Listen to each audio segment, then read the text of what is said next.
주한미군 동아시아 전략관의 한마디에 미국 국방부가 충격에 빠졌습니다. 한미 합동훈련 후 발견된 특이점을 조사하던 중 믿을 수 없는 광경을 목격했다고 하는데요. 도대체 그가 한국에서 목격한 것이 무엇인지 바로 알아보겠습니다. 대한민국을 응원하신다면 구독과 좋아요 꾹 눌러주세요. 그날 아침 일찍 펜타곤 지하 3층 작전통제실에 도착했을 때 저는 평범한 하루가 될 거라고 생각했어요. 을지 프리덤 가디언 연합훈련 첫날이었거든요. 20년째 반복되는 연례 행사였죠. 거대한 스크린 12개가 벽면을 가득 채우고 있었고 각 화면마다 한반도 전역의 실시간 데이터가 흘러나오고 있었습니다. 드론 영상과 위성 사진 그리고 부대 이동 경로, 또 통신 신호까지 모든 게 한눈에 들어왔어요. 저는 늘 하던 대로 중앙 콘솔에 앉아서 한국군 제7기동군단의 이동 경로를 추적하기 시작했습니다. 화면 좌측 상단에 표시된 시간은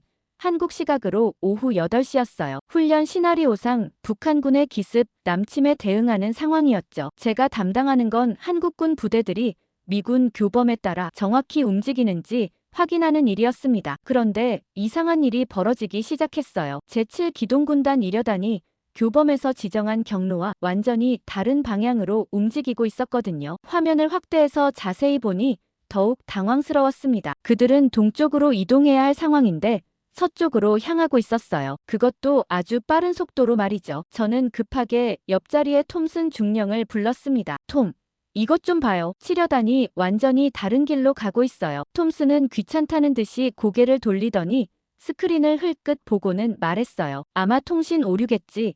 한국군들이 그런 실수 가끔 해. 하지만 저는 뭔가 이상하다는 느낌을 지울 수 없었습니다. 20년간 이런 훈련을 지켜봤지만 이렇게 체계적으로 경로를 이탈하는 경우는 처음이었거든요. 더 놀라운 건 다른 부대들도 비슷한 패턴을 보이고 있다는 점이었어요. 제2기갑여단과 제8특전여단 심지어 해병대 상륙부대까지 모두 기존 교범과는 다른 전술을 구사하고 있었습니다. 마치 미리 짜인 각본이 있는 것처럼 정교했어요. 저는 과거 훈련 데이터를 불러와서 비교해봤습니다. 지난 5년간의 기록을 하나씩 점검했는데 이런 패턴은 어디에도 없었어요. 한국군들이 갑자기 완전히 새로운 전술 체계를 도입한 건지 아니면 우리가 모르는 별도의 계획이 있는 건지 궁금해지기 시작했습니다. 오전 11시쯤 되자 상황은 더욱 복잡해졌어요. 한국군 제3군 사령부에서 작전 변경 요청이 들어왔거든요. 기존 시나리오를 수정해서 새로운 목표 지점으로 이동하겠다는 내용이었습니다. 문제는 그 목표 지점이 우리 계획서에는 전혀 명시되지 않은 곳이었다는 점이었어요. 심지어 그곳은 민감한 군사 지역이라 함부로 접근할 수 없는 구역이었습니다. 제가 한국군 연락관실에 전화를 걸어서 확인해봤어요. 거기서는 상급 부대의 지시라고만 답변하더군요. 구체적인 설명은 기밀이라며 알려줄 수 없다고 했습니다. 20년간 이런 훈련을 해오면서 한국군이 이렇게 비밀스럽게 행동하는 건 처음 보는 일이었어요. 점심시간에 저는 동료들과 이야기해봤지만 다들 별로 관심을 보이지 않았습니다. 그냥 한국군들이 좀 더 적극적으로 나온 거 아니냐는 반응이었어요. 하지만 저는 확신했습니다. 이건 단순한 적극성이 아니라 완전히 다른 차원의 계획이었거든요. 오후에 들어서자 상황은 더욱 명확해졌어요. 한국군들이 구사하는 전술은 미군 교범뿐만 아니라 나토 표준 전술과도 완전히 달랐습니다. 마치 독자적인 전략 체계를 가지고 있는 것처럼 보였어요. 그날 저녁 숙소로 돌아가면서 저는 깊은 생각에 빠졌습니다. 과연 한국군이 우리 몰래 무엇을 준비하고 있는 걸까요? 이건 정말 훈련일까? 아니면 다른 목적이 있는 걸까요? 한 가지는 확실했어요. 내일부터는 더 자세히 관찰해야겠다는 생각이 들었습니다. 다음 날 오전 10시 저는 용산 미군기지 내 한국군 연락사무소를 찾아갔어요. 어제부터 계속 머릿속을 맴도는 의문점들을 직접 확인해보고 싶었거든요. 3층 복도를 걸어가는데 군화 소리가 유난히 크게 울렸습니다. 한국군 장성들의 사무실이 있는 층이라 그런지 분위기가 남달랐어요. 복도 양쪽으로 늘어선 문들마다 계급장과 이름표가 반듯하게 붙어 있었는데 평소보다 경계심이 느껴지는 분위기였습니다. 김준호 준장의 사무실 문을 두드렸을 때 안에서 들려온 목소리는 평소보다 한 톤 낮았어요. 들어오세요. 문을 열고 들어가니 김 준장이 책상 뒤에 앉아 있었는데 평소와는 확실히 다른 표정이었어요. 미묘한 미소를 띠고 있긴 했지만 눈빛은 상당히 날카로웠거든요. 그의 손목에 차고 있던 군용 시계가 형광등 불빛에 반짝이는 게 보였는데 자꾸 그쪽을 힐끗힐끗 보는 것 같았습니다. 책상 위에는 평소에 없던 두꺼운 파일들이 쌓여 있었어요. 표지에 한글로 뭔가 적혀 있었는데 제가 읽을 수는 없었지만 빨간 도장이 여러 개 찍혀 있는 걸 보니 중요한 문서인 것 같았어요. 저는 가방에서 어제 밤늦게 출력해온 훈련 데이터를 꺼내며 말했습니다. 준장님, 어제 치려단 이동 경로에 대해 좀 여쭤보고 싶은 게 있습니다. 김 준장은 서류를 보던 시선을 천천히 올려 저를 바라봤어요. 그리고는 의자에 몸을 기댄 채 잠시 침묵하더니 말했습니다. 코너 대령, 무슨 문제라도 있나요? 그의 목소리에는 평소의 친근함이 사라지고 미묘한 경계심이 느껴졌어요. 저는 준비해온 자료를 그의 책상 위에 펼쳐놓았습니다. 지도 위에 빨간 선으로 표시된 실제 이동 경로와 파란 선으로 표시된 계획 경로가 완전히 달랐거든요. 거의 180도 다른 방향이었어요. 보시다시피 실제 움직임이 우리 계획과 많이 다릅니다. 혹시 별도의 지시사항이 있었나요? 김 준장은 자료를 찬찬히 훑어보더니 담담하게 답했어요. 현장 상황에 맞춰 조정한 것뿐입니다. 훈련은 살아있는 거잖아요. 융통성이 필요하죠. 하지만 저는 쉽게 납득할 수 없었습니다. 이런 대규모 경로 변경은 사전 협의가 필요한 사안이었거든요. 더구나 우리가 20년간 함께 써온 표준 작전 절차와 완전히 다른 움직임이었어요. 그런데 왜 미리 알려주지 않으셨나요? 우리도 그에 맞춰 대응해야 하는데요. 조정본부에서는 연락이 없었다고 하던데요. 이때 김 준장의 표정이 미묘하게 변했어요. 미소는 여전했지만 뭔가 경계하는 기색이 역력했습니다. 펜을 만지작거리더니 천천히 대답했어요. 대령님도 20년 경력이시니 아시겠지만 실전에서는 예상치 못한 일들이 벌어지죠. 우리도 그런 상황을 대비해야 합니다. 북한군이 매뉴얼대로 공격해올 거라고 생각하시나요? 저는 뭔가 이상하다는 느낌이 더욱 강해졌어요. 김 준장의 답변은 표면적으로는 합리적이었지만 그 이면에 뭔가 숨겨진 의도가 있는 것 같았거든요. 특히 북한군 이야기를 꺼낸 것도 의도적으로 느껴졌어요. 그럼 오늘 계획은 어떻게 되나요? 혹시 또 변경사항이 있을까요? 미리 알려주시면 우리 쪽에서도 준비할 수 있는데요. 김 준장은 잠시 침묵하더니 시계를 힐끗 보면서 말했어요. 상황에 따라 유동적으로 대응할 예정입니다. 구체적인 내용은 작전 보안상 말씀드리기 어렵네요. 양해 부탁드립니다. 그 순간 저는 확신했습니다. 이건 단순한 훈련 변경이 아니었어요. 20년간 함께 훈련하면서 한국군이 이렇게 비밀스럽게 행동하는 건 처음 보는 일이었거든요. 뭔가 더 큰 그림이 있다는 느낌이 들었습니다. 작전 보안이라는 표현도 이상했어요. 동맹국끼리 하는 합동훈련에서 무슨 보안이 필요한 건지 이해할 수 없었거든요. 저는 한 번 더 시도해봤어요. 준장님, 혹시 상급 부대에서 특별한 지시가 있었나요? 아니면 새로운 전술을 시험해보는 건가요? 김 준장은 책상 위 파일을 정리하면서 말했습니다. 코너 대령님, 우리도 발전해야죠. 같은 방식으로만 하면 예측 가능하잖아요.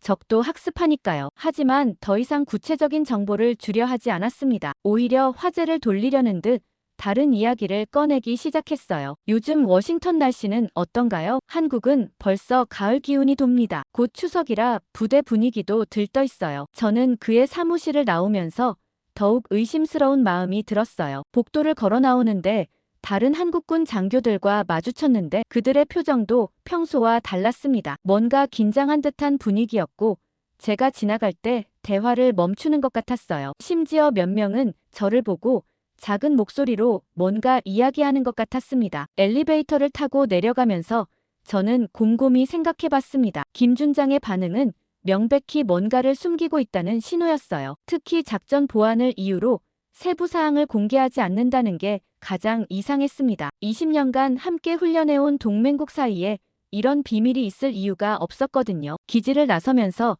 저는 휴대폰으로 몇 장의 사진을 찍었어요. 한국군 연락사무소 건물과 주변 상황을 기록해뒀습니다. 혹시 나중에 필요할 수도 있다는 생각이 들었거든요. 차를 타고 펜타곤으로 돌아가는 길에 라디오에서 한미훈련 소식이 나왔는데 모든 게 계획대로 순조롭게 진행되고 있다는 내용이었어요. 하지만 저는 알고 있었습니다. 실제로는 전혀 계획대로 되고 있지 않다는 것을요. 펜타곤으로 돌아온 저는 곧바로 지하 3층 분석실로 향했어요. 김 준장과의 면담에서 느낀 의심을 확실한 증거로 뒷받침하고 싶었거든요. 분석실 문을 열고 들어가니 동료들이 여러 모니터 앞에 앉아 훈련 데이터를 정리하고 있었습니다. 평소와 다름없는 일상적인 분위기였어요. 하지만 저는 뭔가 놓친 게 있다는 확신이 들었습니다. 제자리로 가서 컴퓨터를 켜고 어제부터 수집된 모든 데이터를 다시 불러왔어요. 화면에 나타난 건 엄청난 양의 숫자와 좌표, 시간 기록들이었습니다. 일반적으로는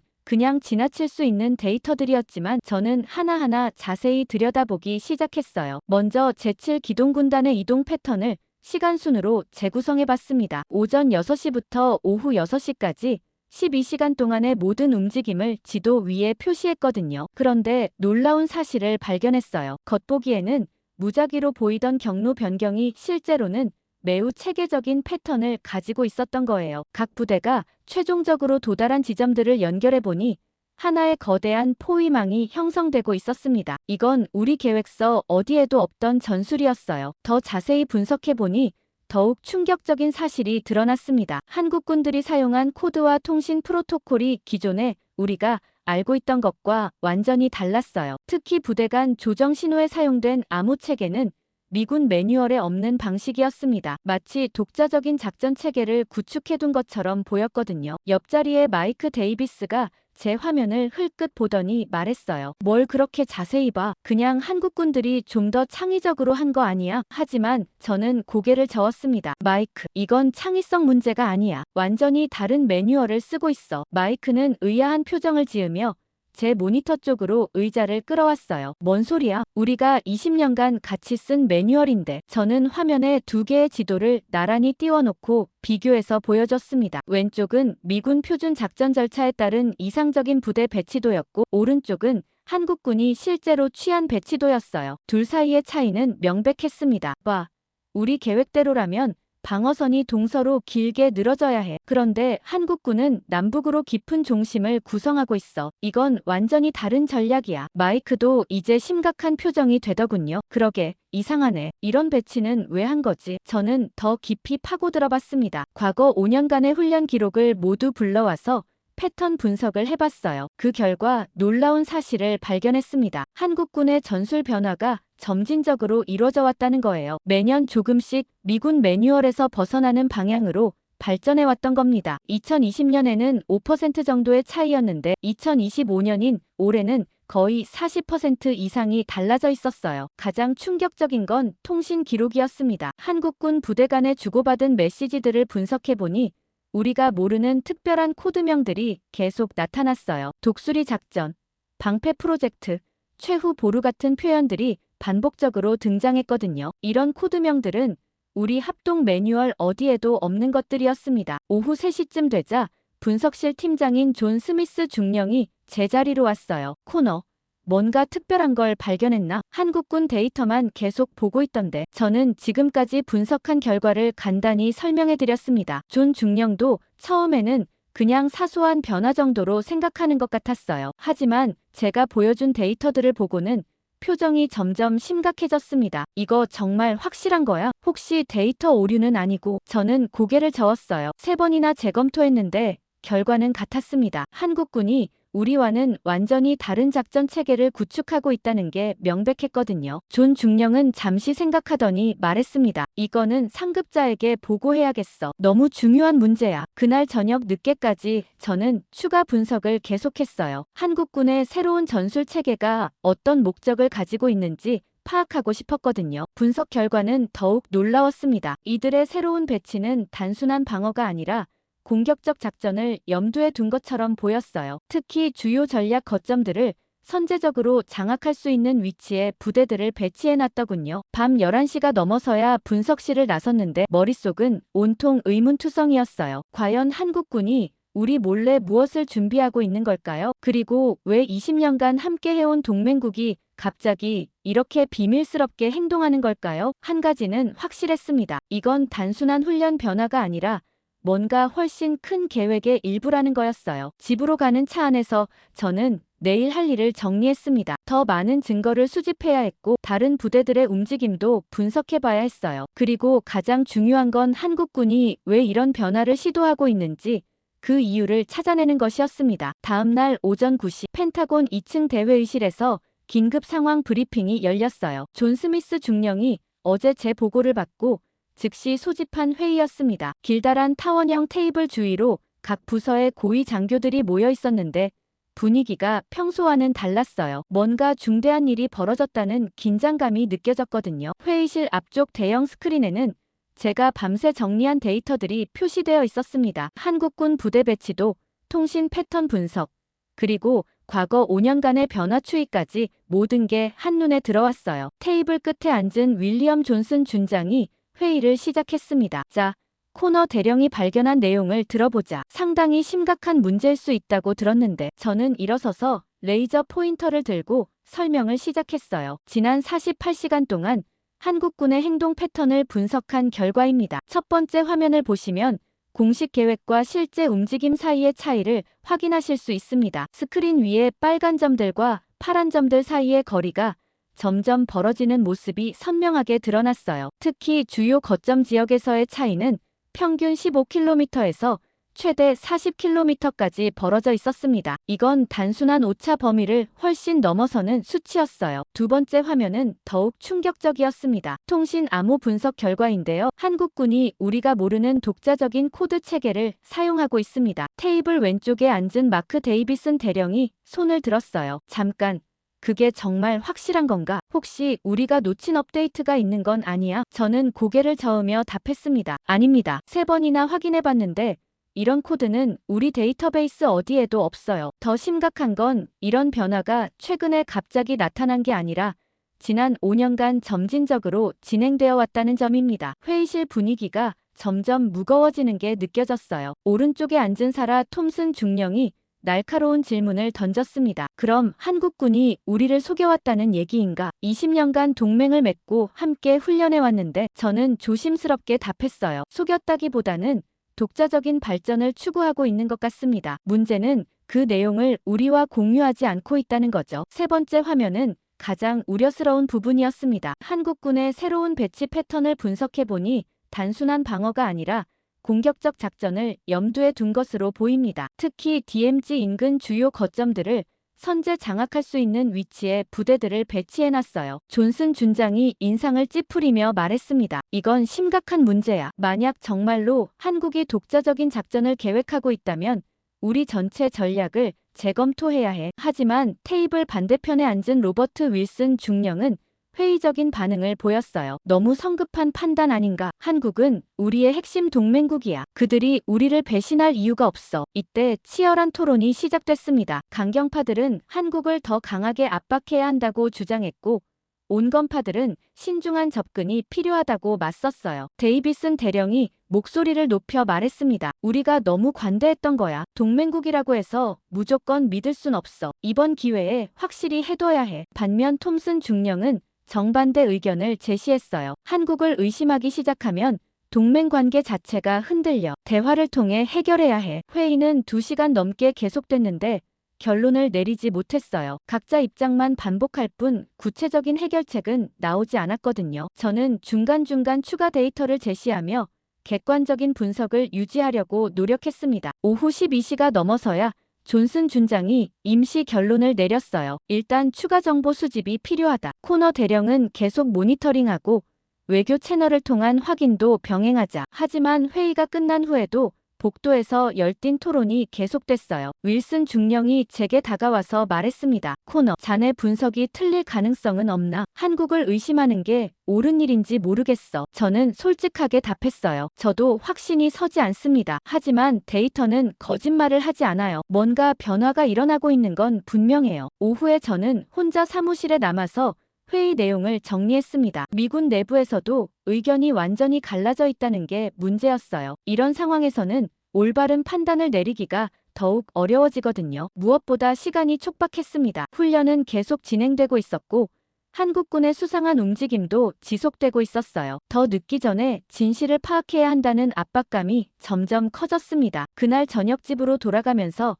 저는 깊은 고민에 빠졌어요. 과연 제가 옳은 길을 가고 있는 걸까요? 아니면 불필요한 의심으로 동맹 관계를 해치고 있는 건 아닐까요? 하지만 한 가지는 분명했습니다. 진실이 무엇이든 반드시 밝혀내야 한다는 것이었어요. 회의 후 사흘이 지났지만 상황은 더욱 복잡해져만 갔어요. 공식 채널로는 한국군 측에서 아무런 정보를 주지 않았거든요. 저는 다른 방법을 시도해보기로 결심했습니다. 한국군 내부에 제가 개인적으로 아는 장교들이 몇 명 있었어요. 20년간 함께 훈련하면서 쌓은 인간관계였죠. 이들을 통해 비공식적으로 정보를 얻을 수 있을지도 모른다는 생각이 들었습니다. 8월 26일 밤 11시 저는 용산기지 근처 지하주차장에서 이중석 중령과 만나기로 약속했어요. 이 중령은 한국군 정보참모부에서 일하는 사람으로 5년 전 합동작전 때 함께 일하며 친분을 쌓은 사이였습니다. 주차장은 을씨년스럽게 조용했고 형광등이 깜빡거리는 소리만 들렸어요. 제가 먼저 도착해서 기다리고 있는데 이 중령의 차가 들어왔습니다. 그런데 평소와 달리 상당히 조심스럽게 주변을 살피며 다가오는 모습이었어요. 뭔가 긴장하고 있다는 게 역력했거든요. 코너, 오랜만이야. 하지만 악수를 나누는 그의 손에서 떨림이 느껴졌습니다. 평소의 여유로운 모습과는 완전히 달랐어요. 우리는 차 안에서 대화를 나눴는데 이 중령은 계속 백미러를 확인하며 주변을 경계하고 있었습니다. 중석, 요즘 훈련에서 좀 이상한 일들이 벌어지고 있지 않나? 나는 솔직하게 질문을 꺼냈어요. 이 중령은 잠시 침묵하더니 한숨을 쉬었습니다. 코너. 이런 얘기하기가 좀 그런데 우리도 어려운 상황이야. 그의 목소리에서 고민이 느껴졌어요. 뭔가 말하고 싶지만 말할 수 없는 딜레마에 빠져 있는 것 같았거든요. 어떤 어려운 상황, 혹시 상급 부대에서 특별한 지시라도 있었나? 이 중령은 창밖을 바라보며 천천히 말했습니다. 우리도 생각이 많아졌어. 미국이 정말 끝까지 우리를 지켜줄 거라고 확신할 수 있을까? 트럼프 시절 일들을 보면서 많은 생각이 들었거든. 그 말을 듣고 저는 깜짝 놀랐어요. 20년간 함께 일해온 한국군 장교가 미국에 대한 의심을 드러내는 건 처음 보는 일이었거든요. 그럼 독자적인 준비를 하고 있다는 얘기야? 이 중령은 고개를 끄덕였습니다. 우리도 나라를 지켜야 해. 미국 승인 없이도 할 수 있는 일들이 있어야 하지 않겠어? 만약에 말이야. 정말 만약에 미국이 등을 돌린다면 우리는 어떻게 해야 할까? 저는 그의 말에 충격을 받았어요. 한미동맹에 균열이 생기고 있다는 건 상상도 못한 일이었거든요. 하지만 동시에 이해가 되는 부분도 있었습니다. 한국 입장에서는 자주 국방에 대한 욕구가 커질 수밖에 없었을 거예요. 구체적으로 어떤 준비를 하고 있는 거야? 이 중령은 주변을 다시 한번 살피더니 작은 목소리로 말했습니다. 그건 말할 수 없어. 하지만 코너, 너도 알잖아. 우리가 바보가 아니라는 걸. 우리도 우리만의 계획이 있어. 그 순간 다른 차 한 대가 주차장으로 들어왔어요. 이 중령은 즉시 긴장하면서 시동을 걸었습니다. 오늘은 여기서 끝내자. 너무 오래 있으면 의심받을 수 있어. 저는 아쉬웠지만 그를 보내줄 수밖에 없었어요. 하지만 중요한 정보를 얻었다는 생각이 들었거든요. 한국군이 정말로 독자적인 계획을 세우고 있다는 확신이 섰습니다. 이틀 후 저는 또 다른 한국군 장교와 접촉을 시도했어요. 박상훈 소령이라는 사람으로 한국군 작전참모부에서 일하는 젊은 장교였습니다. 이번에는 이태원의 한 카페에서 만나기로 했어요. 하지만 결과는 완전히 달랐습니다. 박소령은 제 질문에 대해 단호하게 선을 그었어요. 대령님, 죄송하지만 그런 얘기는 할 수 없습니다. 저는 군인으로서 기밀을 지켜야 할 의무가 있어요. 아무리 친한 사이라도 말할 수 없는 건 있습니다. 그의 태도는 이 중령과는 정반대였어요. 완전히 공식적이고 경직된 반응이었죠. 박소령, 우리는 동맹국 아닌가? 서로 정보를 공유하는 게 당연하지 않을까? 하지만 박소령은 흔들리지 않았습니다. 대령님도 군인이시니까 이해하실 거예요. 명령은 명령입니다. 저는 상급자의 지시를 따를 뿐이에요. 개인적인 친분과 공무는 별개의 문제죠. 카페를 나오면서 저는 복잡한 심정이었어요. 한국군 내부에서도 의견이 갈리고 있다는 게 느껴졌거든요. 어떤 사람들은 미국과의 관계에 의문을 품고 있었고 어떤 사람들은 여전히 동맹 의무를 중시하고 있었습니다. 그날 밤 저는 지금까지의 접촉 결과를 정리해봤어요. 확실한 건 한국군이 뭔가를 숨기고 있다는 점이었습니다. 하지만 그것이 정확히 무엇인지 그리고 얼마나 심각한 수준인지는 여전히 파악하기 어려웠어요. 이 중령의 말대로라면 자주 국방을 위한 준비일 수도 있었고 아니면 정말로 미국을 배제한 독자적인 계획일 수도 있었습니다. 한 가지 분명한 건 더 이상 개인적인 접촉만으로는 진실을 알아내기 어렵다는 점이었어요. 비밀 접촉을 통해 얻은 정보만으로는 한계가 있다는 걸 깨달은 저는 더 직접적인 방법을 고려하기 시작했어요. 8월 29일 밤 저는 한국국방과학연구소 대전분소 근처를 답사해봤습니다. 이 중령이 암시한 독자적인 계획이 실제로 어떤 것인지 확인하고 싶었거든요. 연구소는 대전 외곽 산악지대에 위치해 있었는데 접근하기부터가 쉽지 않았어요. 메인 도로에서 3km나 떨어진 곳에 있었고 주변은 온통 울창한 숲으로 둘러싸여 있었습니다. 첫 번째 시도는 드론을 이용한 정찰이었어요. 소형 군용 드론을 연구소 상공에 띄워서 내부 상황을 파악해 보려고 했거든요. 하지만 드론이 연구소 경계선 500m 지점에 접근하자마자 이상한 일이 벌어졌습니다. 갑자기 조종이 안 되기 시작했어요. 화면에 노이즈가 끼더니 완전히 먹통이 되어버렸거든요. 분명히 전자방해 시스템이 작동한 것 같았습니다. 이런 고급 방어 시스템이 일반적인 연구소에 설치되어 있다는 게 이상했어요. 뭔가 중요한 비밀이 있다는 방증이었죠. 드론 정찰이 실패하자 저는 직접 접근을 시도해봤습니다. 9월 1일 새벽 2시 연구소 뒷산으로 올라가서 망원경으로 관찰해봤어요. 밤임에도 불구하고 연구소 내부는 상당히 활발한 움직임을 보이고 있었습니다. 여러 건물에서 불빛이 새어나오고 있었고 사람들이 분주하게 오가는 모습도 보였어요. 가장 눈에 띄는 건 중앙에 있는 거대한 돔 형태의 건물이었습니다. 일반적인 연구소 건물과는 완전히 다른 구조였어요. 마치 무엇인가를 숨기기 위해 특별히 설계된 것처럼 보였거든요. 돔 주변으로는 여러 개의 안테나와 레이더 시설이 설치되어 있었는데 이것들도 보통 연구소에서는 볼 수 없는 장비들이었습니다. 더 가까이 접근해 보려고 했는데 그때 깜짝 놀랄 일이 벌어졌어요. 제가 숨어있던 나무 뒤쪽에서 갑자기 붉은 빛이 번쩍였거든요. 레이저 감지기였습니다. 저를 발견한 거예요. 곧이어 경보음이 울리기 시작했고 연구소 곳곳에서 서치라이트가 켜지며 주변을 수색하기 시작했습니다. 저는 급하게 그 자리를 빠져나와야 했어요. 산을 내려가면서 뒤를 돌아보니 무인 드론 여러 대가 제가 있던 지역을 샅샅이 뒤지고 있었습니다. 이런 수준의 보안 시스템은 정말 상상도 못했거든요. 마치 최고 기밀 군사시설 수준이었어요. 다음날 저는 다른 방법을 시도해봤습니다. 위성 영상 분석을 통해 연구소 내부 구조를 파악해보려고 했어요. 하지만 이것도 쉽지 않았습니다. 연구소 상공은 항상 구름으로 덮여 있었거든요. 인공적으로 기상을 조작하고 있는 것 같았어요. 설령 구름이 걷혀도 주요 건물들은 위장막으로 덮여 있어서 내부 구조를 파악하기 어려웠습니다. 그래도 포기할 수는 없었어요. 저는 연구소 직원들의 출퇴근 패턴을 관찰해보기로 했습니다. 며칠간 메인 게이트 근처에서 대기하면서 들어가고 나오는 사람들을 관찰했거든요. 놀라운 사실을 발견했습니다. 평일 낮 시간에는 일반적인 연구원들이 출입했지만 밤 시간과 주말에는 완전히 다른 부류의 사람들이 드나들었어요. 군복을 입은 사람들이 대부분이었고 간혹 양복을 입은 고위급 인사들도 보였습니다. 특히 토요일 밤에는 여러 대의 검은색 승용차가 연달아 들어가는 걸 목격했어요. 차량 번호판도 일반적인 것이 아니라 특수한 형태였습니다. 정부 고위급이나 군 고위층이 사용하는 차량들이었던 거예요. 9월 5일 밤 저는 마지막 시도를 해봤습니다. 연구소 담장 근처까지 접근해서 내부 소음을 녹음해 보려고 했어요. 혹시 어떤 작업이 진행되는지 파악할 수 있을까 싶었거든요. 하지만 담장에서 100m 지점에 도달하자마자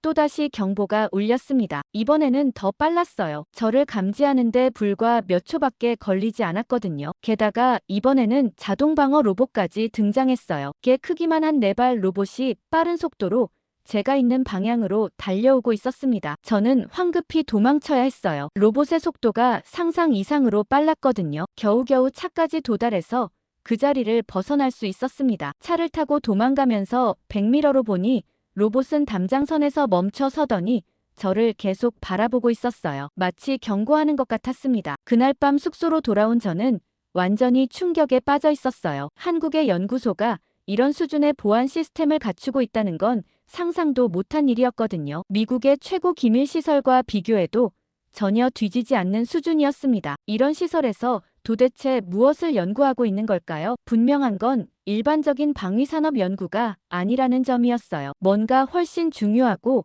민감한 프로젝트가 진행되고 있다는 확신이 들었습니다. 그리고 그것이 최근 한국군의 이상한 행동과 연관되어 있을 가능성이 높았어요. 저는 이제 확실히 알았습니다. 한국이 우리 몰래 뭔가 엄청난 일을 준비하고 있다는 것을요. 연구소 잠입 시도가 실패로 끝난 후 저는 펜타곤으로 돌아와 긴급 보고를 올렸어요. 9월 8일 오후 2시 이번에는 더 고위급 인사들이 참석한 확대 회의가 소집됐습니다. 국방부 차관보까지 참석한 중요한 자리였거든요. 회의실 분위기는 지난번보다 훨씬 무거웠어요. 제가 보고한 한국연구소의 보안 수준과 방어 시스템에 대한 내용 때문이었죠. 로버트 헤인즈 차관보가 회의를 주재했는데 그의 표정이 상당히 심각했습니다. 코너 대령, 자네가 목격한 방어 시스템이 정말 그 정도 수준이었나? 우리 최고 기밀 시설과 비교해도 뒤지지 않는다고. 저는 고개를 끄덕이며 답했어요. 네, 차관보님, 전자방해 시스템, 레이저 감지기, 자동 방어 로봇까지 완비되어 있었습니다. 이런 수준의 보안은 핵 관련 시설이 아니고서는 필요 없는 것들이에요. 그 말을 들은 순간 회의실 분위기가 얼어붙었어요. 모든 사람이 같은 생각을 하고 있다는 게 느껴졌거든요. 핵이라는 단어가 나오자 상황이 완전히 달라진 거예요. 제임스 터커 준장이 가장 먼저 반응했습니다. 설마 한국이 핵무기를 개발하고 있다는 얘기인가? 그건 NPT 위반이야. 절대 용납할 수 없어. 하지만 마크 데이비슨 대령은 다른 의견을 제시했어요. 섣불리 판단하면 안 돼. 아직 확실한 증거가 없잖아. 고성능 방어 시스템이라고 해서 반드시 핵 관련인 건 아니야. 이때부터 격렬한 토론이 시작됐습니다. 강경파와 온건파 사이의 입장 차이가 극명하게 드러났어요. 터커 준장은 테이블을 치며 말했습니다. 증거가 더 필요하다고. 이미 충분한 단서들이 나왔어. 훈련 중 이상 행동, 독자적 작전 체계, 그리고 이런 보안 시설까지 모든 게 연결되고 있다고. 반면 윌리엄 존스 중령은 신중론을 폈어요. 터커 준장님, 우리가 너무 의심의 눈으로만 보고 있는 건 아닐까요? 한국은 70년간 우리의 핵심 동맹국이었어요. 그들을 믿어야 하지 않을까요? 사라 톰슨 중령도 온건파 입장을 지지했습니다. 설령 한국이 뭔가를 개발하고 있다 해도 그것이 반드시 우리에게 위협이 되는 건 아니에요. 자주 국방 차원에서 접근할 수도 있어요. 하지만 마이크 레이놀즈 대령은 강경한 대응을 주장했어요. 자주 국방이든 뭐든 우리와 사전 협의 없이 진행하는 건 동맹 정신에 어긋나는 일이야. 즉시 압박해서 진실을 밝혀내야 해. 헤인즈 차관보가 손을 들어 정적을 만들었습니다. 자, 감정적으로 접근하지 말자. 우리에게 필요한 건 냉정한 판단이야. 코너 대령, 자네 생각에 한국의 의도가 뭐라고 보나? 저는 잠시 생각하다가 답했어요. 솔직히 확신할 수는 없습니다. 하지만 지금까지의 정황을 종합해보면 한국이 미국에 대한 의존도를 줄이려는 것 같아요. 완전한 독립은 아니더라도 좀 더 대등한 관계를 원하는 것 같습니다. 그 말을 들은 데이비슨 대령이 고개를 끄덕였어요. 그렇다면 우리도 관계를 재정립할 필요가 있겠군. 일방적인 보호관계에서 상호 협력관계로 말이야. 하지만 터커 준장은 여전히 반대 입장을 고수했습니다. 협력은 투명성이 전제되어야 해. 지금처럼 비밀스럽게 행동하면서 어떻게 협력한다는 거야? 회의는 3시간 넘게 계속됐는데 결론을 내리지 못했어요. 각자의 입장만 더욱 확고해졌을 뿐이었거든요. 강경파는 즉각적인 압박을, 온건파는 대화를 통한 해결을 주장했습니다. 저는 중간에서 객관적인 정보 제공자 역할을 했지만 마음속으로는 점점 복잡해져 갔어요. 과연 어떤 접근이 옳은 걸까요? 오후 6시가 넘어서야 헤인즈 차관보가 임시 결론을 내렸습니다. 일단 더 많은 정보가 필요하다. 외교적 채널을 통한 확인과 함께 추가 정보 수집을 병행하자. 성급한 판단은 금물이야. 하지만 회의가 끝난 후에도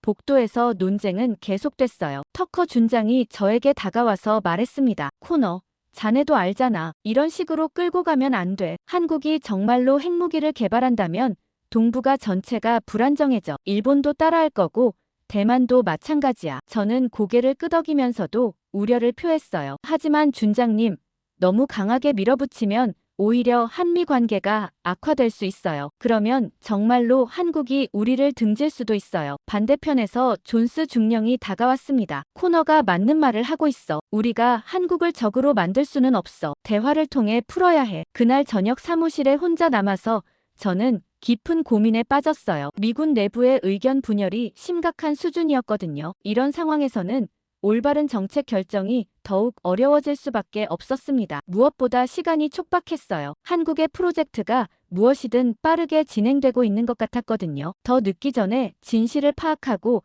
적절한 대응책을 마련해야 했습니다. 하지만 어떤 방향이 옳은지 확신이 서지 않았어요. 내부 회의에서 결론이 나지 않자 결국 외교적 압박이 시작됐어요. 9월 12일 국무부를 통해 한국 정부의 공식 문의가 들어갔습니다. 최근 합동훈련 중 나타난 변화와 국방과학연구소 활동에 대한 설명을 요구하는 내용이었어요. 저는 이 과정을 지켜보며 상황이 어떻게 전개될지 궁금했습니다. 첫 번째 반응은 의외로 빨랐어요. 당일 오후에 한국 외교부에서 답변이 왔거든요. 하지만 그 내용은 예상했던 것보다 훨씬 단호했습니다. 합동훈련은 정상적으로 진행되고 있으며 연구소 활동 역시 평화적 목적의 방위산업 연구라는 간단한 답변이었어요. 추가 설명은 필요 없다는 뉘앙스였죠. 이런 반응에 워싱턴은 당황했어요. 평소 한국이 미국의 요청에 대해 이렇게 냉담하게 대응한 적이 없었거든요. 보통은 최대한 자세히 설명하려고 노력했는데 이번에는 완전히 달랐습니다. 9월 14일 주한 미국 대사 로버트 조슨이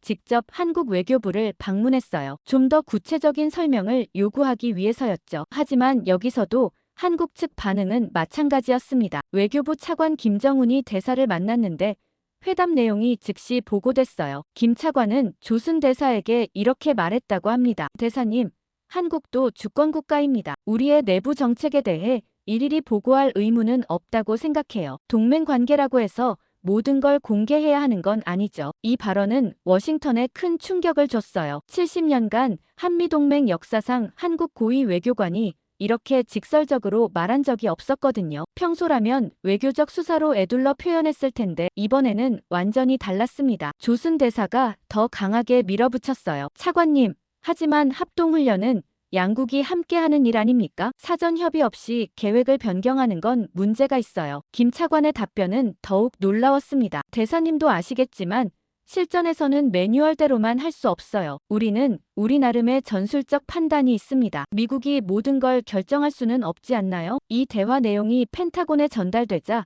분위기가 급격히 나빠졌어요. 터커 준장은 완전히 화가 났습니다. 이건 명백한 도전이야. 한국이 우리를 무시하고 있어. 더 강한 압박이 필요해. 하지만 존스 중령은 다른 해석을 제시했어요. 한국도 자존심이 있는 거야. 너무 일방적으로 대하면 반발할 수밖에 없어. 좀 더 대등한 관계로 접근해야 해. 9월 16일 더 직접적인 압박이 시작됐어요. 국무부 동아시아 태평양 담당 차관보 제니퍼 김이 직접 서울을 방문했습니다. 한국 국방부 장관과의 면담을 요청했거든요. 하지만 여기서도 한국의 반응은 예상과 달랐어요. 국방부 장관 박민수가 김 차관보를 만났는데 대화 내용이 더욱 충격적이었습니다. 박 장관은 이렇게 말했다고 해요. 차관보님, 한국도 이제 선진국입니다. 우리만의 기술과 전략이 있어요. 미국의 허락을 받아가며 국방 정책을 결정할 시대는 지났다고 봅니다. 김 차관보가 구체적인 우려사항을 제기했어요. 장관님,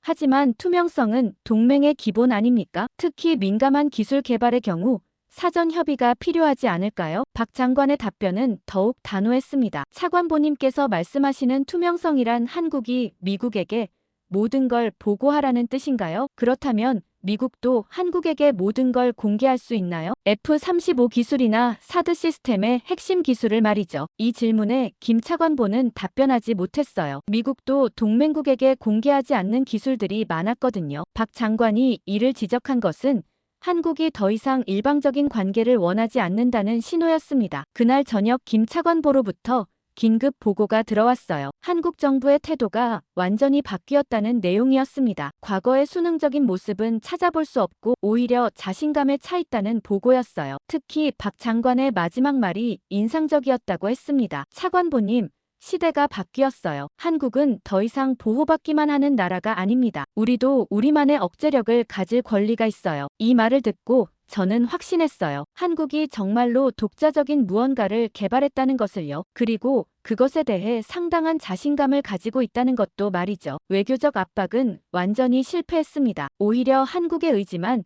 더욱 확고하게 만들었어요. 워싱턴에서는 다음 단계를 고민하기 시작했습니다. 더 강한 압박을 가할 것인지 아니면 다른 방법을 찾을 것인지 말이죠. 하지만 한 가지는 분명해졌어요. 한국이 더 이상 과거의 한국이 아니라는 것이었습니다. 외교적 압박이 실패로 끝나자 저는 다시 기술적 분석에 집중하기로 했어요. 9월 18일부터 일주일간 저는 지금까지 수집한 모든 데이터를 종합해서 한국의 진짜 의도를 파악해 보려고 했습니다. 특히 훈련 중 나타난 이상한 경로들이 실제로 무엇을 의미하는지 정확히 알고 싶었거든요. 먼저 한국군 부대들의 최종 도달 지점들을 구글 어스 위에 표시해봤어요. 처음에는 무작위로 보였던 점들이 어떤 패턴을 만들어내는지 확인하고 싶었거든요. 화면에 빨간 점들을 하나씩 찍어가면서 선으로 연결해보니 놀라운 사실을 발견했습니다. 그 점들이 만들어내는 형태는 거대한 다각형이었어요. 그것도 아주 정교한 기하학적 패턴을 가진 다각형이었죠. 이건 우연의 일치로는 설명할 수 없는 정밀함이었습니다. 더 자세히 분석해보니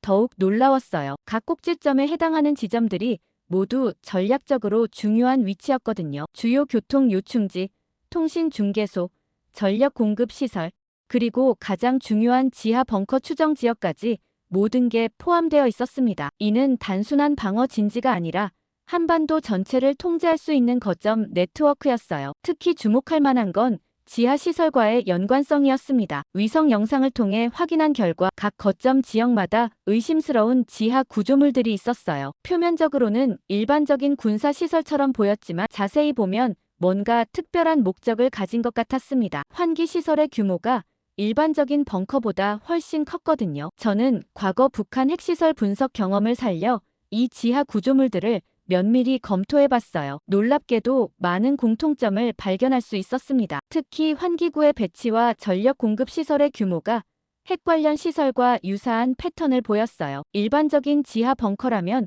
필요 없는 과도한 설비들이었습니다. 다음으로 통신 패턴을 분석해봤어요. 한국군이 훈련 중 사용한 암호화 통신을 해독하지는 못했지만 통신량과 패턴은 파악할 수 있었거든요. 그 결과 각 거점 사이에 실시간 데이터 교환이 이루어지고 있다는 걸 알 수 있었습니다. 마치 하나의 통합된 시스템처럼 작동하고 있었어요. 가장 흥미로운 발견은 타이밍 분석이었습니다. 각 부대의 이동 시점과 도착 시점을 정밀하게 계산해보니 모든 게 초 단위로 조율되어 있었어요. 이런 정밀함은 일반적인 군사작전에서는 필요 없는 수준이었습니다. 뭔가 매우 중요하고 시간에 민감한 작업을 위한 준비처럼 보였거든요. 더 깊이 파고들어 보니 전력 공급 패턴도 이상했어요. 한국전력공사의 데이터를 분석해본 결과 각 거점 지역의 전력 사용량이 훈련 기간 중 급격히 증가했었어요. 일반적인 군사훈련으로는 설명할 수 없는 수준의 전력 소모였습니다. 특히 야간 시간대의 전력 사용량이 비정상적으로 높았어요. 9월 22일 저는 결정적인 단서를 발견했습니다. 위성 열화상 분석을 통해 각 거점 지역의 지하에서 특별한 열 신호가 감지된 거예요. 이런 열 패턴은 고온의 산업 공정에서만 나타나는 것들이었습니다. 일반적인 군사시설에서는 볼 수 없는 현상이었어요. 모든 퍼즐 조각을 맞춰보니 놀라운 그림이 나타났습니다. 한국이 구축한 건 단순한 방어 네트워크가 아니었어요. 전국적 규모의 통합작전 시스템이었습니다. 각 거점이 독립적으로 작동하면서도 중앙에서 통제 가능한 구조였어요. 더 무서운 건 이 시스템의 숨겨진 능력이었습니다. 지하시설의 규모와 전력 소모량, 그리고 특별한 열 신호까지 고려하면 뭔가 매우 중요한 제조나 저장 기능을 가지고 있을 가능성이 높았어요. 핵 관련 시설의 특징과 너무 많이 일치했거든요. 분석을 마치고 나니 한국의 전략이 명확해졌습니다. 이들은 표면적으로는 일반적인 훈련을 하면서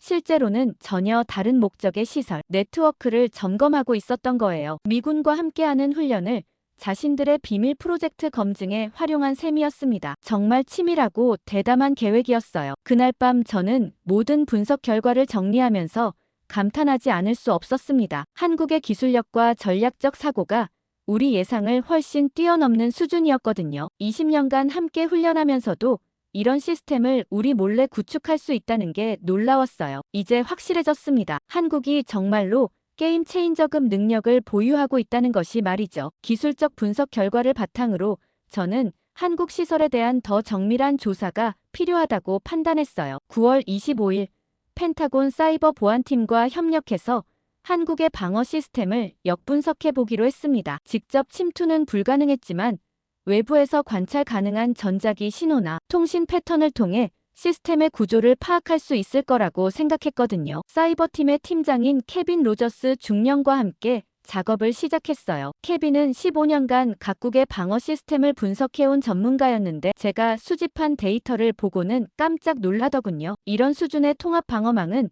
러시아나 중국에서도 보기 어려운 것이라고 평가했습니다. 가장 먼저 분석한 건 전자방해 시스템이었어요. 제 드론이 무력화된 방식을 역추적해보니 놀라운 사실을 발견했습니다. 한국이 사용한 기술은 미군이 현재 개발 중인 차세대 전자전 시스템과 매우 유사했어요. 어떤 면에서는 우리보다 더 앞선 기술을 보유하고 있는 것 같았거든요. 케빈이 분석한 바에 따르면 한국의 전자방해 시스템은 다층 방어 구조를 가지고 있었어요. 1차로 침입 객체를 감지하고 2차로 통신을 차단하며 3차로 완전히 무력화시키는 단계별 대응이 가능했습니다. 이런 정교한 시스템은 상당한 기술력과 경험이 없으면 구축하기 어려운 것들이었어요. 더 놀라운 건 레이저 감지 시스템이었습니다. 제가 연구소 근처에서 목격한 붉은 빛을 분석해보니 이건 단순한 감지기가 아니었어요. 실시간으로 침입자의 생체 신호까지 분석할 수 있는 고급 시스템이었습니다. 심박수,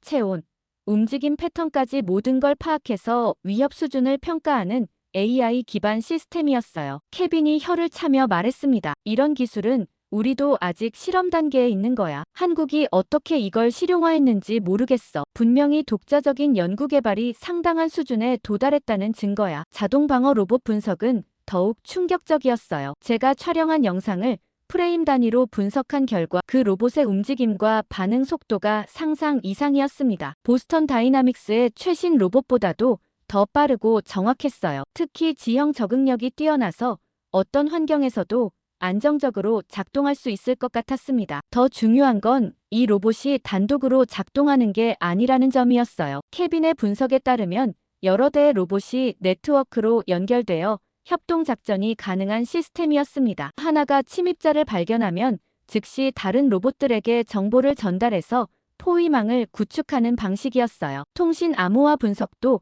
흥미로운 결과를 보여줬습니다. 한국군이 사용하는 암호화 방식을 완전히 해독하지는 못했지만 구조적 특성은 파악할 수 있었어요. 양자 암호화 기술을 부분적으로 적용한 것으로 보였는데 이는 현재 미군도 도입을 검토 중인 최신 기술이었습니다. 케빈이 심각한 표정으로 말했어요. 이 정도 기술 수준이라면 우리가 한국의 내부 통신을 감청하는 건 거의 불가능해. 완전히 독립적인 보안 체계를 구축한 셈이야. 가장 놀라운 발견은 시스템 통합성이었습니다. 각각의 방어 요소들이 독립적으로 작동하는 게 아니라 하나의 거대한 네트워크로 연결되어 있었어요. 중앙통제실에서 모든 걸 실시간으로 모니터링하고 조정할 수 있는 시스템이었습니다. 이런 수준의 통합 방어망은 국가 차원의 최고 기밀 시설에서나 볼 수 있는 것들이었어요. 케빈과 함께 3일간 분석한 결과 놀라운 결론에 도달했습니다. 한국이 구축한 방어 시스템은 미군의 최고 기밀 시설 수준을 넘어서고 있었어요. 어떤 면에서는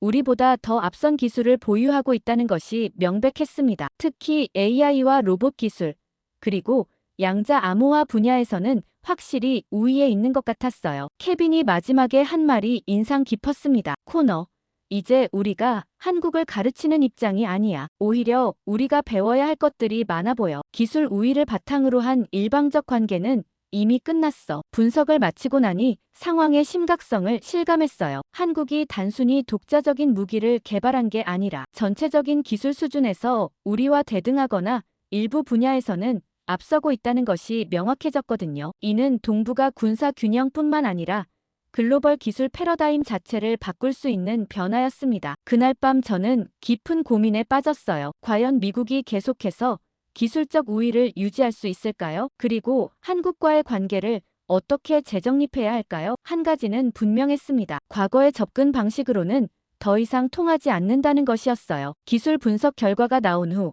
저는 더 이상 추측에만 의존할 수 없다고 판단했어요. 9월 28일 저는 개인적인 채널을 통해 한국군 고위층과 직접 대화를 시도해보기로 결심했습니다. 이중석 중령을 통해 김준호 준장보다 더 높은 급의 인사와 만날 수 있는지 타진해봤거든요. 며칠 후 예상치 못한 연락이 왔어요. 한국합참작전본부장 이성민 중장이 비공식 면담에 응하겠다는 것이었습니다. 하지만 조건이 있었어요. 완전한 비공개, 그리고 개인 자격으로만 만난다는 것이었죠. 공식 기록에는 남기지 않기로 약속했습니다. 10월 2일 새벽 2시 서울 한강 근처 63빌딩 최상층 비공개 라운지에서 만나기로 했어요. 야간 시간대라 사람들의 눈에 띄지 않을 거라고 했습니다. 엘리베이터를 타고 올라가면서 긴장감이 점점 커졌어요. 이런 고위급 인사와의 비밀 회담은 처음이었거든요. 라운지 문을 열고 들어가니 이 중장이 이미 와 있었습니다. 50대 후반으로 보이는 그는 민간 정장을 입고 있었지만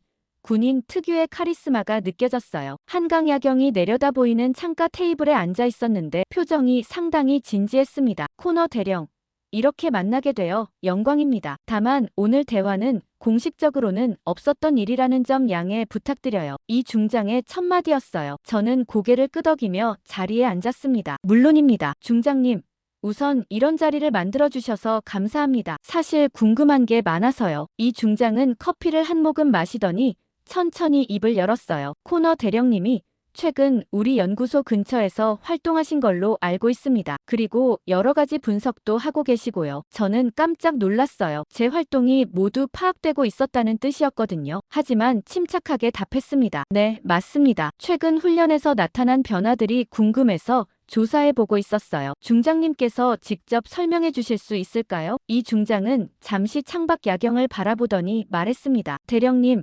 솔직히 말씀드리면 우리도 어려운 선택을 해야 했어요. 미국을 믿지 못한다는 게 아니라 우리도 독립적인 능력을 가져야 한다는 필요성을 느꼈거든요. 그의 목소리에서 깊은 고민이 느껴졌어요. 20년간 동맹 관계를 유지해온 사람으로서 쉽지 않은 결정이었을 거라는 생각이 들었습니다. 구체적으로 어떤 능력을 말씀하시는 건가요? 저는 조심스럽게 물어봤어요. 이 중장은 한숨을 쉬더니 답했습니다. 코너 대령님도 군인이시니까 이해하실 거예요. 핵은 협박 도구가 아니라 국가 자존심의 문제예요. 우리도 스스로를 지킬 수 있는 마지막 수단이 필요해요. 그 순간 저는 소름이 돋았어요. 드디어 한국군 고위층에서 핵무기에 대한 언급이 나온 거였거든요. 물론 직접적으로 말하지는 않았지만 충분히 알 수 있는 표현이었습니다. 중장님, 그럼 정말로 제가 말을 잇자 이 중장이 손을 들어 제지했어요. 공식적으로는 아무것도 없습니다. 하지만 대령님께서 관찰하신 것들이 무엇을 의미하는지는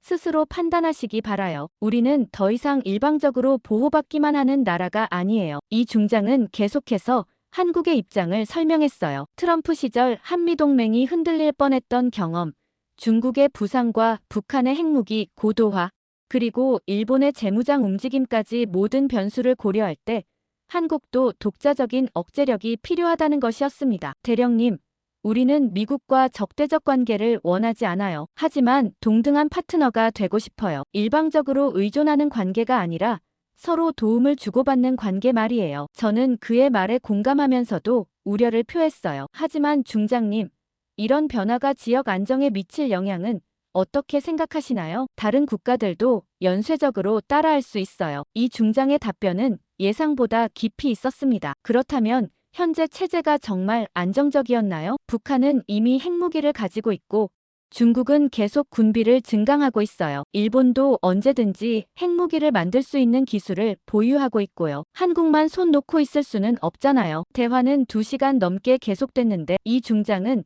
한국의 전략적 사고가 얼마나 치밀한지 보여줬어요. 단순히 무기 개발이 아니라 전체적인 지정학적 균형을 고려한 계획이었습니다. 특히 미국과의 관계를 완전히 단절하려는 게 아니라 더 대등한 관계로 발전시키려는 의도가 명확했어요. 회담이 끝나갈 무렵 이 중장이 마지막으로 한 말이 인상 깊었습니다. 코너 대령님, 변화는 이미 시작됐어요. 미국이 이를 어떻게 받아들이느냐에 따라 우리 관계의 미래가 결정될 겁니다. 현명한 선택을 하시길 바라요. 라운지를 나서면서 저는 복잡한 심정이었어요. 한국의 입장을 이해하게 되었지만 동시에 상황의 심각성도 더욱 명확해졌거든요. 이제 미국이 어떤 선택을 할지가 관건이었습니다. 이성민 중장과의 비공개 회담 후 저는 즉시 워싱턴으로 돌아왔어요. 10월 5일 펜타곤에서 최고 위급 긴급 회의가 소집됐습니다. 국방장관 직속으로 구성된 특별 태스크포스였는데 참석자들의 면면을 보니 이 문제가 얼마나 심각하게 받아들여지고 있는지 알 수 있었어요. 저는 지난 2달간 수집한 모든 정보를 종합해서 브리핑 자료를 준비했어요. 특히 이 중장과의 대화 내용이 결정적인 증거가 될 거라고 생각했거든요. 하지만 동시에 그가 개인 자격으로 한 말이라는 점도 신중하게 다뤄야 했습니다. 로버트 오스틴 국방장관이 직접 회의를 주재했어요. 코너 대령, 자네가 수집한 정보를 바탕으로 한국의 진짜 의도가 무엇인지 평가해보자. 이제 추측이 아닌 확실한 판단이 필요한 시점이야. 저는 준비한 자료를 화면에 띄우며 설명을 시작했습니다. 첫 번째는 훈련 데이터 분석 결과였어요. 한국군의 새로운 전술 체계가 단순한 방어가 아니라 공격적 억제력을 염두에 둔 것이라는 점을 설명했습니다. 두 번째는 연구소 보안 시스템 분석이었어요. 핵 관련 시설에서나 볼 수 있는 수준의 방어망이라는 점을 강조했습니다. 세 번째는 기술 수준 평가였는데 이 부분에서 참석자들의 표정이 크게 변했어요. 한국이 일부 분야에서 미국을 앞서고 있다는 분석 결과 때문이었죠. 마지막으로 이 중장과의 대화 내용을 신중하게 전달했습니다. 직접적인 핵무기 언급은 없었지만 맥락상 그 의미가 명확했다고 보고했어요. 특히 국가 자존심이라는 표현과 마지막 수단이라는 언급이 중요한 단서라고 분석했습니다. 브리핑이 끝나자 격렬한 토론이 시작됐어요. 하지만 오스틴 장관이 핵심을 짚었습니다. 문제는 한국의 핵무기 보유 여부가 아니야. 이미 보유했을 가능성이 높다는 게 중요해. 그렇다면 우리는 기정사실을 전제로 대응책을 마련해야 해. 회의는 오후 늦게까지 계속됐는데 제게 개인 의견을 물어보는 질문에 이렇게 답했어요. 한국을 적으로 만드는 건 미국에게도 손해입니다. 그들의 기술력과 전략적 가치를 고려하면 협력 파트너로 관리하는 게 최선이라고 봅니다. 다만 명확한 원칙과 조건이 필요해요. 회의 마지막에 오스틴 장관이 결론을 정리했습니다. 일단 한국과의 고위급 협의를 시작하자. 공식적인 확인과 함께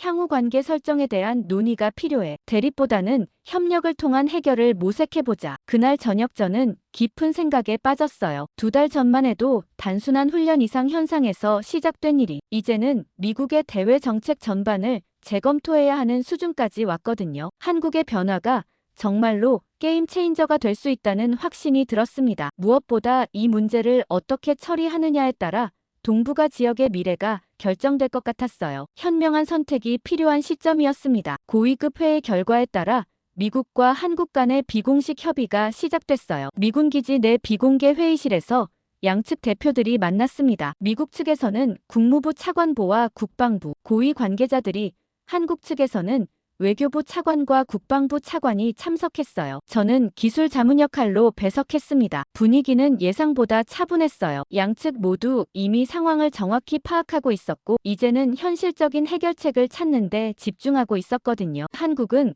핵 확산 방지와 투명성 증대를 약속하고 미국은 한국의 자주국방 노력을 이해한다는 것이었습니다. 공식적으로는 기존 동맹 체제를 유지하되 실질적으로는 더 대등한 파트너십으로 발전시킨다는 내용이었어요. 하지만 저에게 가장 인상 깊었던 건 한국 측의 제안이었습니다. 국방부 차관 박민수가 말했어요. 우리의 기술과 경험을 미국과 공유할 의향이 있습니다. 특히 AI 방어 시스템과 로봇 기술 분야에서 협력할 수 있어요. 일방적인 기술 이전이 아닌 상호 협력 말이죠. 이는 정말 혁신적인 제안이었어요. 강변에서 바라본 서울 스카이라인은 정말 인상적이었습니다. 70년 전 전쟁의 폐허에서 이런 도시를 건설한 나라가 이제는 미국과 대등한 기술력을 갖추게 되었다는 게 감동적이었어요.